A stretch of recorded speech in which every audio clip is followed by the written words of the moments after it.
सभी भक्तों को हरे कृष्णा। सभी को सकट चौथ की बहुत बहुत बधाइयाँ। तो आज हम बात करेंगे सकट चौथ की पूजा विधि की और चंद्र उदय का समय क्या है, इसके पीछे क्या कथा है, यह त्यौहार क्यों मनाया जाता है। हिंदू पंचांग के अनुसार माघ महीने की कृष्ण पक्ष की चतुर्थी तिथि को यह त्यौहार सकट चतुर्थी मनाया जाता है। सकट चौथ का व्रत भगवान गणेश की पूजा आराधना करते हुए माताएं अपनी संतान की लंबी आयु और सौभाग्य में वृद्धि कामना के लिए रखती हैं। ऐसी मान्यता है कि सकट चौथ पर संतान के ऊपर आने वाली सभी बाधाएं भगवान गणेश जी दूर कर देते हैं। इस दिन का व्रत करने से सभी मांगलिक कार्य में आ रहे विघ्न दूर होते हैं। तो चलिए अब इसका विधि विधान भी बताते हैं। घर में विराजमान कर लेंगे चौकी, और चौकी पे हमेशा लाल कपड़ा ही विराजमान करें। उसके बाद हम गणेश जी की प्रतिमा रखेंगे। तो यहाँ हमने गणेश जी विराजमान कर दिए हैं। उसके बाद हमेशा एक जल का लोटा रखेंगे और थोड़े से ले लेंगे तिल। तिल इस पूजा में बहुत ज्यादा आवश्यक है। बिना तिल के इस पूजा को नहीं किया जा सकता, क्योंकि इसका नाम ही सकट चौथ है। तो इसमें तिल की से ही गणेश जी की पूजा की जाती है। हम यहाँ पे ले लेंगे थोड़े से रोली और चावल। तो सबसे पहले हम गणेश जी को करेंगे टीका।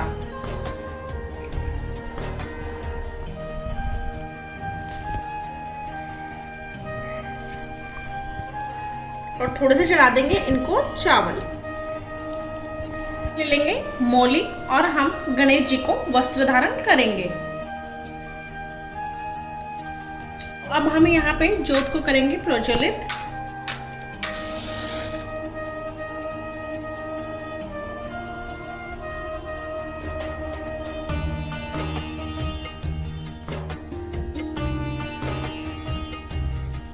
तो कभी भी हम लोटे को ऐसे नहीं रखते, हमेशा उस पर स्वास्तिक बनाएं जब भी हम पूजा का कोई भी शुभ कार्य स्टार्ट करें।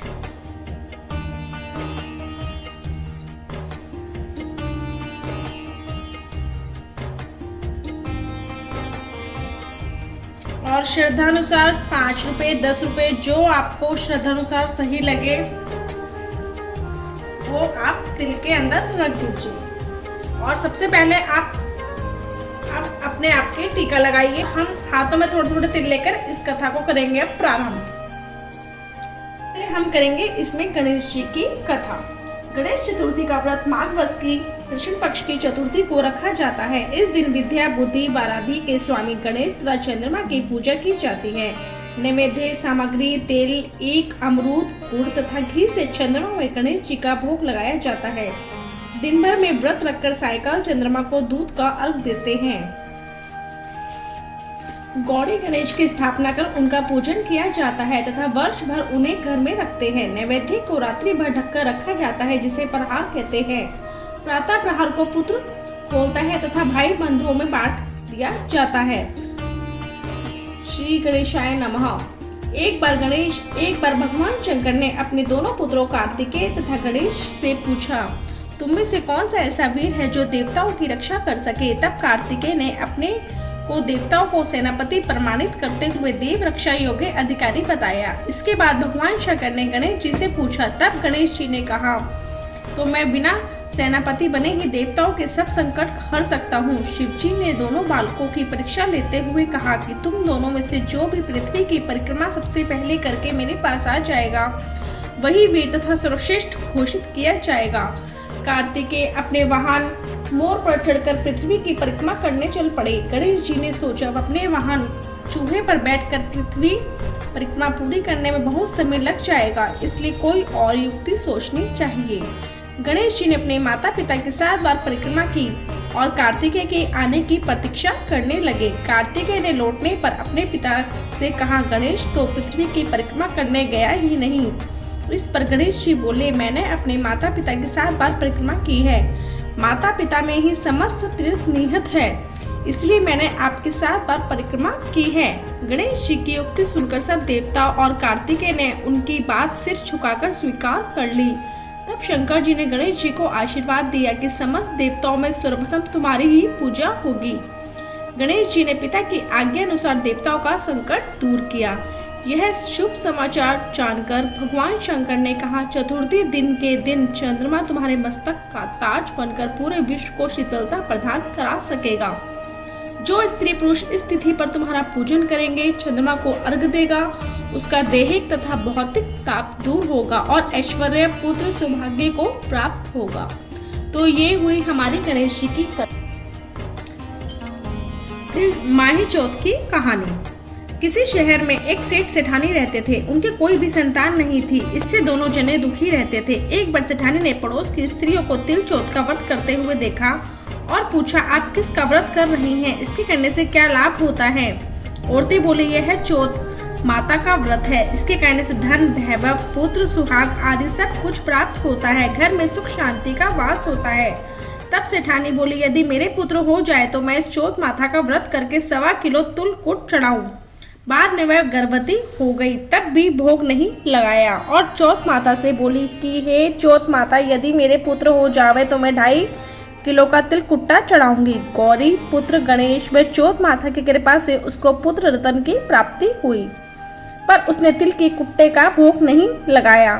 फिर जब वह लड़का बड़ा हुआ तो सेठानी बोली, इस लड़के का विवाह हो जाए तो 5.25 किलो का तिल कुट्टा चढ़ाऊंगी। भगवान गजानन वह तिल चौथ माता की कृपा वह मेहरबानी से उसके पुत्र की सगाई अच्छे कुल की कन्या से हो गई और लगन मंडप में फेरे होने लगे। लेकिन भाग्यवश सेठानी फिर भी चौथ माता के तिल कुट्टे का भोग लगाना भूल गई। तब चौथ माता व गणेश जी उससे कुपित हो गए।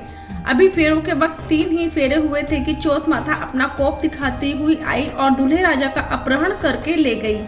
गांव के बाहर पीपल के पेड़ पर छिपा दिया। सब लोग अचंभे में रह गए कि एकाएक दूल्हा कहाँ चला गया।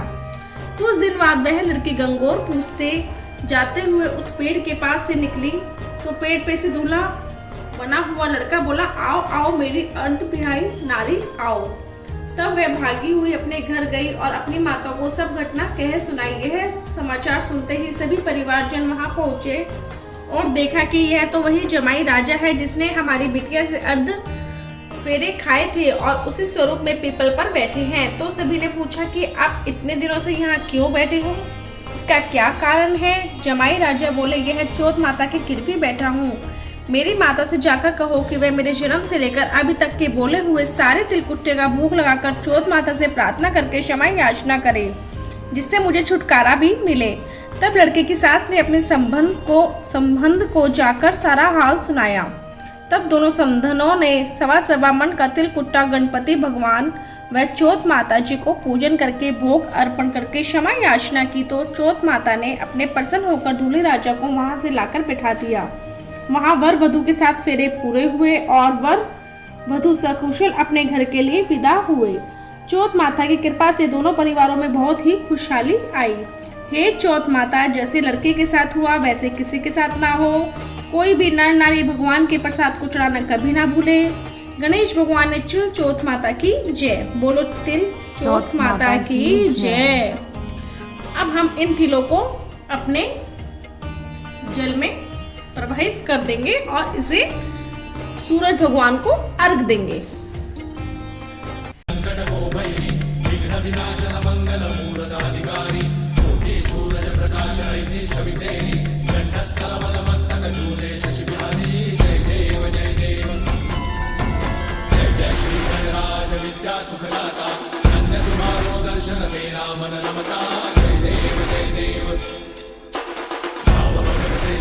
शरणागत आवे सन्नत संपद सबही भरपूर पावे, ऐसे तुम महाराज को अति भावे, नंदन निश्चित गुण गावे, जय देव जय देव। तो भक्तों, मैं आशा करती हूँ आपको संपूर्ण जानकारी पूजा का विधि विधान बहुत ही सरल विधि का समझ आ गया होगा। अगर आपको मेरी वीडियोस अच्छी लगती है और आप मेरे चैनल पर नए हैं तो मेरे चैनल को सब्सक्राइब करना ना भूलें। ऐसी ही वीडियोस के लिए देखते रहिए मेरा कान्हा मेरा लाडला। जय श्री कृष्ण।